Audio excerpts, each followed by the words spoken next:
Hunter's Claim, The Alliance, Book 1. Written by S. E. Smith.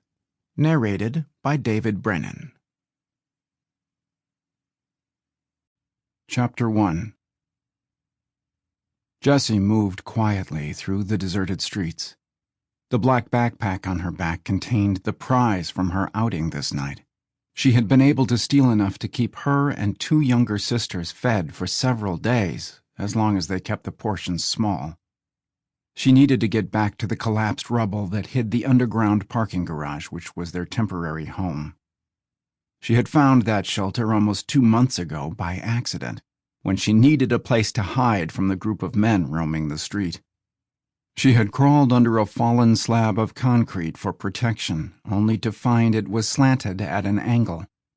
Unable to stop her descent, she had slid to the bottom, where she discovered herself in the remains of a parking garage.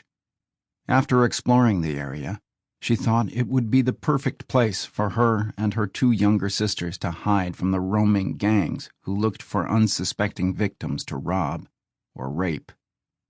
She and her sisters' lives had changed a lot over the last 4 years since the death of their father. Hell, Earth had changed a lot over the past 4 years. Gone was living in a nice house in the suburbs. Gone was making sure her sisters did their homework and got to school on time. She had taken over the job of being mom to her two younger sisters when their mother died shortly after Taylor's 3rd birthday. Everything she knew was gone since that November day 4 years ago, when the skies had filled with spaceships from another world. The president had issued a state of emergency, but it hadn't done any good.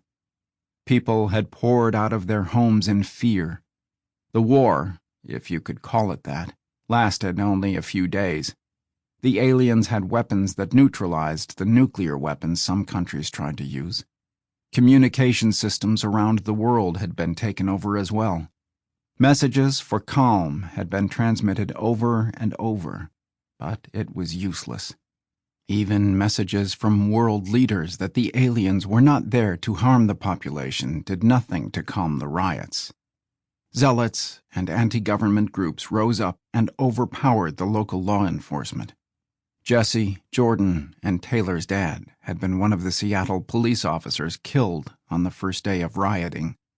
Soon, bombs exploded, and neighborhoods were overrun. Jessie was just arriving home from picking her sisters up at school when the news broke of the alien invasion, as it was being called. Sample complete. Ready to continue?